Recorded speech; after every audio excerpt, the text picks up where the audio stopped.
4 साल से मैंने कभी भी ऐसा महसूस नहीं हुआ मेरे खेत में कीड़ों का कोई नुकसान है भी कि नहीं। खेती का इतिहास इस धरती पर करीब 10,000 सालों पुराना है और इन रासायनिक कीटनाशियों का उपयोग पिछले कुछ 100 वर्षों से ही शुरू हुआ है और इतने ही वर्षों में तेजी से हमने प्रकृति के नाजुक संतुलन को बिगाड़ना शुरू कर दिया है या शायद बिगाड़ ही दिया है।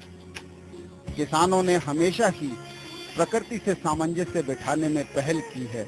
अगर हम देखें नई प्रौद्योगिकियां भी ऐसी आ रही हैं जिसमें पौधे के अंदर ही कीटनाशी या उस तरीके के जहर डालने का प्रयास है, तो आप ये बताइए कि आपने ये जो किया है इससे पैदावार में कितना फर्क पड़ा और लागत में किसान की कितने कमी आई?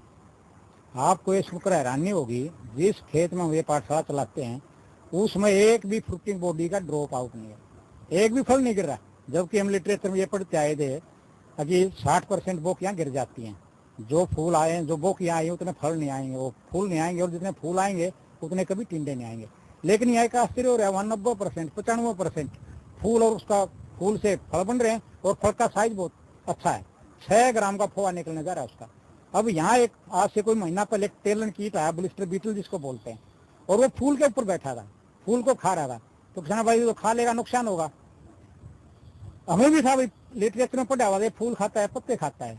किसानों ने उसको ऑब्जर्व करना शुरू किया, उसको पढ़ने का और उसका अवलोकन करना शुरू किया, तो उन्हें मालूम हुआ कि ये तो फूल में या तो पंखुड़ियां खाता है या फिर ये नरबाग खाता है फ्लावर। जो ग्राउंड बीटल्स हैं, चाहे वो देखोड़ी है, चाहे वो बू बीटल है, चाहे वो फियाना बीटल है, चाहे लीलो है, वो सारे धरती में घूमते इसके एंडोग्राम से खाएंगे।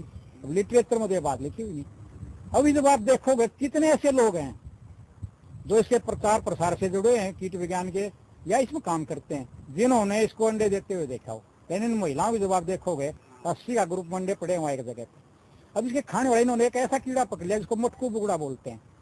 शक्ल में, सूरत में बिल्कुल हूबहू लाल बाणिया जैसा है, लेकिन वो इसका शिकार करता है, इसका खून पीता है। और उस कीड़े का जब इन्होंने आगे अध्ययन किया, जो प्रौढ़ है वो प्रौढ़ का शिकार करना पसंद करते हैं और जो उसके बच्चे हैं वो बच्चों का शिकार करना पसंद हैं। अब ये जो कीड़े का संबंध, कीड़े और पौधे का संबंध और इन दोनों का किसान के साथ संबंध, इनकी व्याख्या कर रहे हैं किसान, वहां मिलजुल के कर रहे हैं उसमें। और अगले साल हमारा अनुमान है कोई 6 से और 12 खेत पाठशालाएं किसान अपने बलबूते चलाएंगे, ये मास्टर टेंडर बन के, जिसमें वहां हमारी भी जरूरत नहीं होगी। इसी साल से मैंने अपने खेत में दवाई बिल्कुल बंद कर दी, धान में भी और कपास में और गन्ने में भी। और उसका मैंने परिणाम यहाँ तुलना करता हूँ और अपने खेत में जाकर देखता हूँ, कोई 0% भी नुकसान नहीं। मैं अपने पड़ोसियों को बतलाता हूँ इस बारे में, आप मेरे खेत में आके देखो, कम से कम बिल्कुल कोई दवाई नहीं। कोई कहते हैं भाई ये तो डालनी ही पड़ेगी, हमने बिल्कुल बंद कर दिया और उसका परिणाम बिल्कुल सकारात्मक है, कोई नुकसान नहीं। किसान के अनुभव बहुत मायने रखते हैं।